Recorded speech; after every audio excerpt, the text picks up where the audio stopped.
Hey guys and gals, I realized I haven't done much of an update on this pond in a while, and it has come a long way. You can see that little hole in the vegetation there. Every night I'm coming out here and I have a long-handled net that I'm taking enough out to make a hole just so I can drop in the feed to feed the fish. Here comes my grandson. He wants to come out here and be part of this. He's gonna hang out with us. Anyway, we're feeding the fish through a gap that we're creating by removing these aquatic plants. And I want to show you something. You can see that the hyacinth's doing a lot better in the water lately. See how bright green it is? This stuff's very, very nutrient. It needs a lot of nutrient to do well. It is propagating itself quite well, but it's then competing with itself for nutrient. That's why it has a little bit of a chlorosis, which means that the green is fading. That's okay, and it's because there's only so many fish in here, and most of the fish in here are itty bitty right now. We will be growing them out and making them bigger as we go, and next year you'll have a much brighter green water lettuce. But it's doing its job. Its main job is to remove excess nutrient and solid from the water for the fish, and the other job it's doing is it's preventing evaporation. I'm only having to add water to this about once every 2 weeks right now. If I did not have this coating of vegetation on here, I would be adding water to this probably every 3 to 4 days during our summers. And what I wanted to show you is how much solid material this stuff takes out. If you look at that, it's just covered with bits of fish poo and all. And in some of my other systems, it looks a lot nastier because there's a lot more in there for it to get. Like I said, this stuff's actually competing, trying to find enough of this stuff. But this is what we call an opportunity. You can see I've got piles of it in random places where I've been making that hole every night to feed my fish. And let's see if we can get some of the baby fish to come in here for us. We've got tons of mosquito fish in here. That's why even with all this water, we don't have any mosquitoes, at least not coming out of here. There's a few down in there, but they don't seem to want to come up. Anyway, here's the opportunity. This makes some of the most awesome mulch that you would ever get for a garden. And this makes some amazing compost. Look at the root system on this stuff. See how long that is? That goes way down there. And that's, when it's down in the water, it's not all limp like that. It's all expanded, and those fish have all kinds of places. All your babies have places fry, have places they can hide.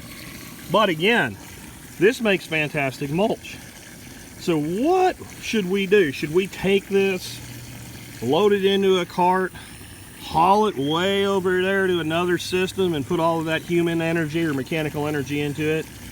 Or should we go pile it up in a pile that's even further away and break it down in compost? Or wouldn't it be nice if whenever we needed to pull it out of here, you can see in the summer, we just have to constantly do it because that hole will fill in by tonight. I'm serious. What if we could just turn around and right back here where this wild sunflower is, there was a garden, and just throw it on top of the garden as mulch?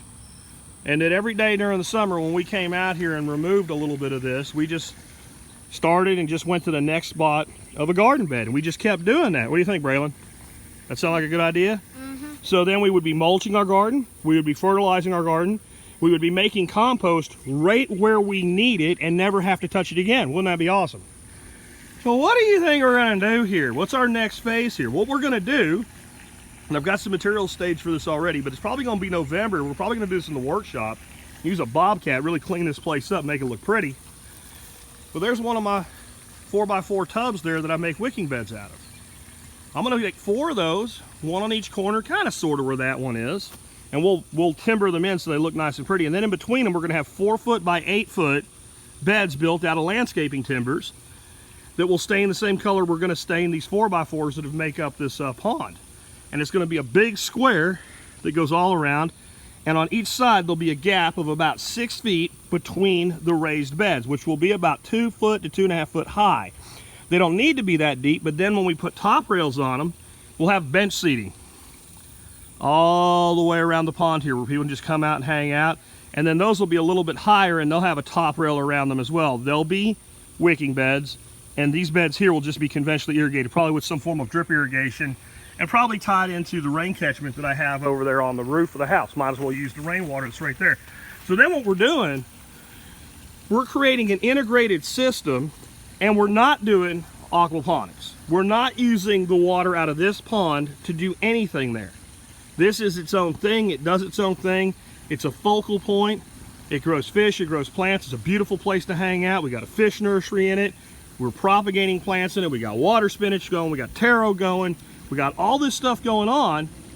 And this byproduct that has to be dealt with, instead of putting a lot of effort into it, again, what we want to be able to do is just come out here.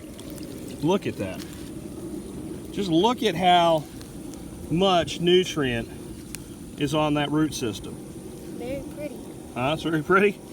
Pull one out of the other one, the older ponds, and it just looks black because there's a lot more nutrient there for it to get. And just take that, drop it on there. You know, that's so easy, it might be a chore for you to do. You know, you might just be told every day when you come here in the summer to just come out here and pull stuff out of here and put it in over there. What do you think? You can do that. So you design your systems so your workforce can do most of the work for you. I do want to show you before we sign off one other plant that's in here. It's called a Botswana Wonder. And it's this little guy here. And it's basically a giant version of sensitive plant. What I really wanted to show you, that one there is coming from like right over here. But this one here, that one right there, little flower coming up on it. You see that piece right there? It looks like a big snake coming through with a vine on it. It goes all the way back over. This right here is coming from way over there where I stuck it in a pot at the edge. So it's a really interesting plant. It might be one that a lot of you guys want to look for. I got it at Pond Plant Megastore. I'll tell you the one thing about it, it does not like to be out of the water at all. You see that one with the little yellowing tips? That's because that tip grew up and the water lettuce got underneath it. So we'll go tuck that back down. But anyway, guys, wanted you to see the pond and know the future plans. If you want to be part of the workshop in November, we're not doing anything with it right now. We have set dates. We'll be announcing them very soon on the survivalpodcast.com. And make sure that you guys stay in touch with us about that. Maybe subscribe to the mail list at the site. That way you'll definitely be notified, because in November we're going to build the project that I just described.